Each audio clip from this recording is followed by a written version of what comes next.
Assalamualaikum warahmatullahi wabarakatuh. Gimana anak-anak? Sehat semua?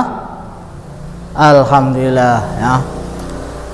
Kita sekarang ini masuk ke pelajaran SKI ya. Coba kalian tahu apa itu SKI? SKI merupakan singkatan dari Sejarah Kebudayaan Islam. Di mana SKI ini suatu pelajaran yang sejarah yang mempelajari bagaimana Islam itu ada. Tetapi untuk kalian yang kelas 7 ini, materinya adalah di saat munculnya Islam, yaitu di Arab Saudi. Oleh karena itu, materi sekarang ini adalah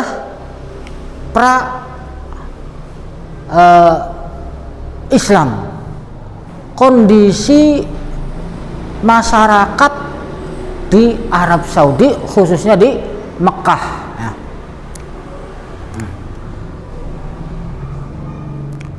Dimana pada saat itu di Mekah adalah suatu tatanan ekonomi yang sudah maju,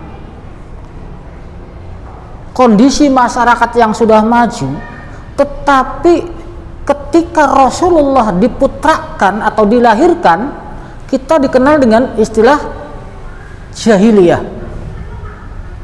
Kenapa jahiliyah? Arti jahiliyah itu adalah kebodohan. Maksud di situ bodohnya adalah bukan bodoh ilmu pengetahuan, tetapi bodohnya adalah bodoh akhlak.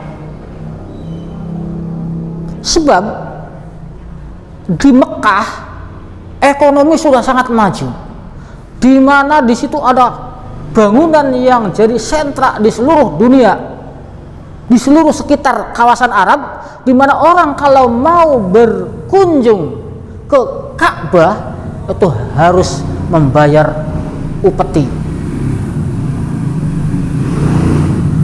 Jadi tatanan ekonomi sudah sangat maju saat itu.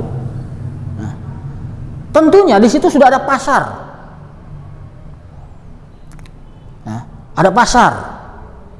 Di situ pun ada bangunan yang sangat megah, yang sangat kuat sampai saat ini, yaitu Ka'bah. Jadi sekali lagi, jahiliyah di sini bukannya bodoh ilmu pengetahuan, tapi jahiliyahnya adalah bodohnya adalah bodoh akhlak.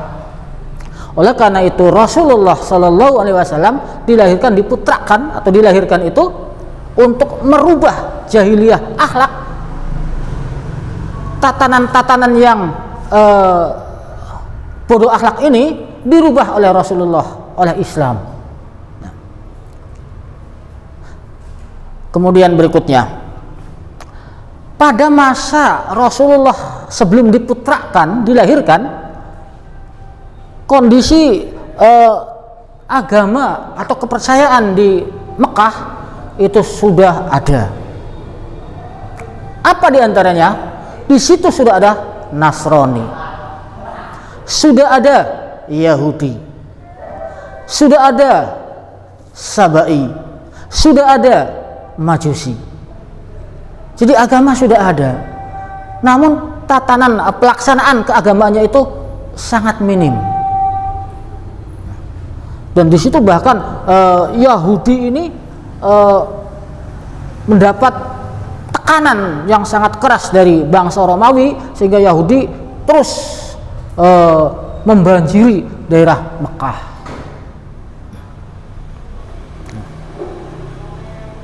Selanjutnya juga ini, kebodohan akhlak berikutnya adalah orang-orang Arab, orang-orang Mekah malu kalau istrinya hamil dan melahirkan perempuan, sehingga apabila ada orang hamil lahir perempuan, orang Arab ini karena malu akan langsung ngubur anak yang baru dilahirkan itu dengan hidup-hidup. Inilah jahiliyahnya. Jadi harkat derajat wanita sangat jauh sekali, rendah sekali, sampai dikubur hidup-hidup. Nah,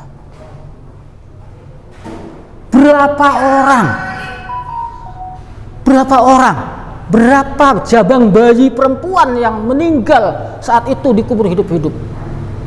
Bukan satu dua, tapi banyak. Inilah bodohnya itu, bodoh akhlak. Kemudian orang Arab, orang Mekah dikenal dengan super tega. Orang Arab itu dikenal dengan super tega. Apabila dia tidak cocok dengan seseorang, maka akan main tebas, tidak memandang siapa dia. Inilah kebodohannya itu.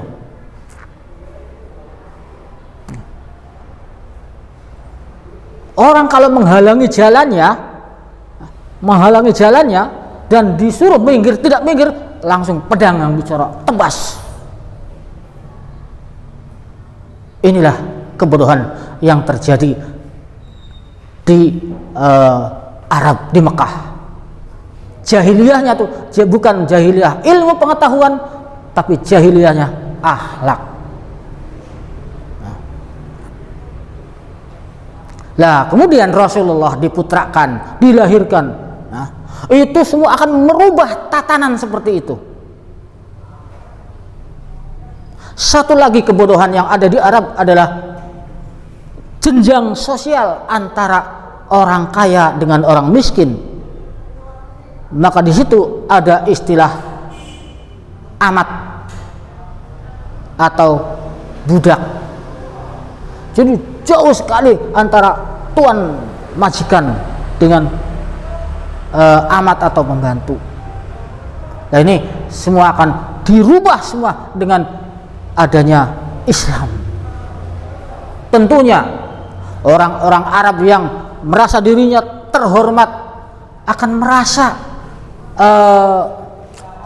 ancaman, sebab yang dia miliki adalah kedudukan yang enak, harta yang banyak, maka derajatnya sama dengan pembantu.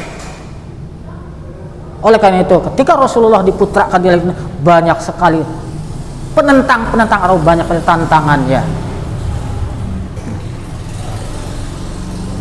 Banyak sekali tantangannya, bukan dari kalangan-kalangan bawah, tapi justru dari kalangan-kalangan ekonomi ke atas, menengah ke atas. Nah, itu yang merupakan tantangan bagi Rasul. Inilah kondisi tanah atau kondisi Arab, kondisi Mekah sebelum datangnya Islam, sebelum adanya Islam. Jadi sangat kacau. Nah, inilah yang disebut dengan jahiliyah. Jadi sekali lagi, jahiliyahnya itu bukan jahiliyah ilmu pengetahuan, tapi jahiliyahnya adalah jahiliyah akhlak. Nah, tadi sudah saya sampaikan, nah, mengubur wanita perempuan hidup-hidup, anak perempuan yang hidup-hidup itu. Kemudian premanisme, nah, dengan menebas orang yang menghalangi jalan. Kemudian premanisme dengan memberikan upeti apabila masuk ke Mekah. Nah, ketika Rasulullah diputrakan, semua dihilangkan. Bahkan berhala-berhala yang ada di sekitar Ka'bah itu, yang merupakan aset pemasukan uang untuk raja-raja, untuk pemimpin-pemimpin Arab, semua akan dihancurkan. Ada Lata, ada Uzza, itu semua itu akan dihancurkan, akan dihilangkan, dimusnahkan, karena itu bukan ajaran-ajaran yang disampaikan oleh Rasulullah Sallallahu Alaihi Wasallam. Nah, itulah kondisi masyarakat Arab, masyarakat Mekah sebelum datangnya Islam. Nah, sekali lagi jahiliyah, tapi di sini jahiliyahnya itu bodohnya bukan bodoh ilmu pengetahuan, tapi bodohnya adalah bodoh akhlak.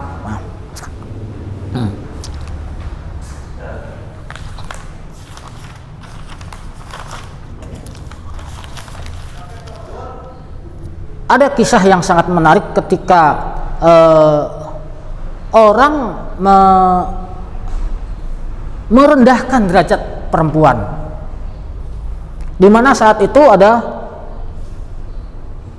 pemimpin-pemimpin saat itu berkumpul dan mengadakan rapat, yang inti rapat adalah bagaimana harkat dan martabat perempuan.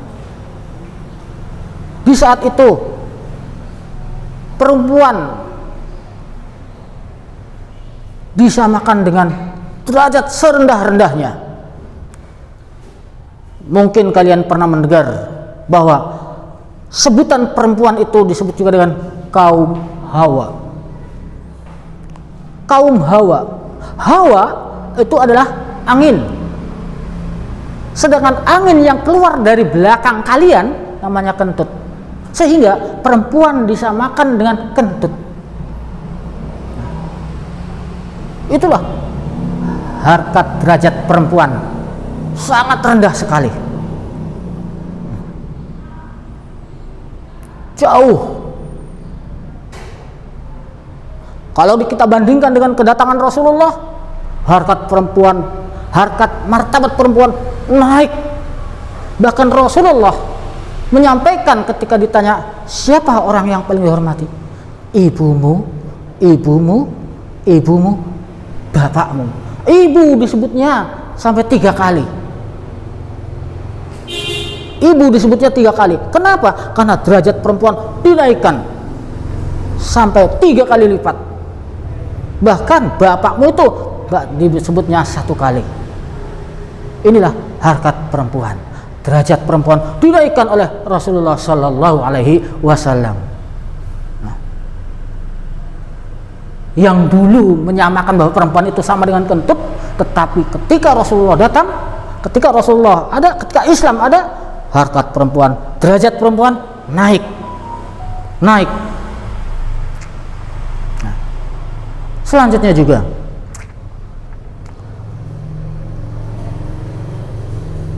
perempuan adalah orang yang harus dihormati. Sampai-sampai apabila orang itu pengen surga, kalian pun apal hadisnya. Surga itu ada di bawah telapak kaki ibu. Bukan di bawah telapak kaki bapakmu, tapi di bawah telapak kaki ibu. Ini mengandung pengertian bahwa harkat derajat martabat perempuan sangat tinggi. Dalam Islam sangat tinggi.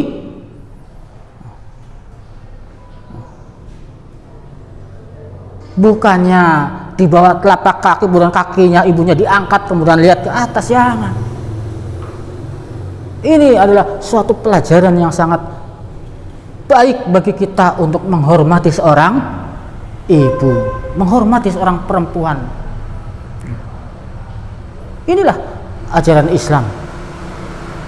Nah, sungguh luar biasa hebatnya dalam mengangkat derajat dan martabat seorang perempuan. Nah itu. Nah, selanjutnya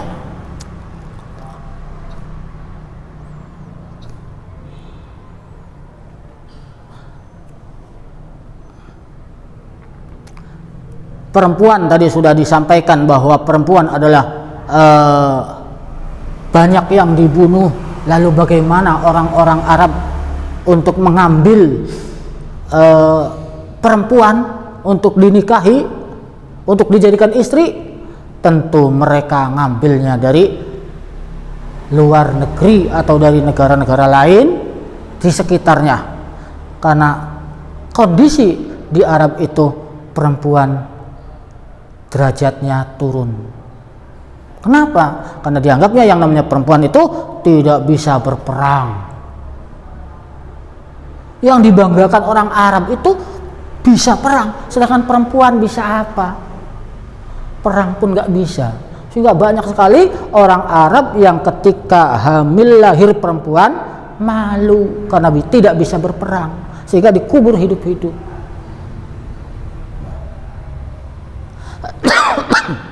Sehingga dikubur hidup-hidup itulah malu, tidak bisa berperang. Namun setelah adanya Rasulullah, bagaimana harkat derajat perempuan, kalian pun tahu bagaimana Siti Aisyah. Beliau adalah jenderal, beliau adalah pemimpin perang, pemimpin perang perempuan, bisa menduduki jabatan jenderal itu, memimpin perang itu. Siti Aisyah itu memimpin perang.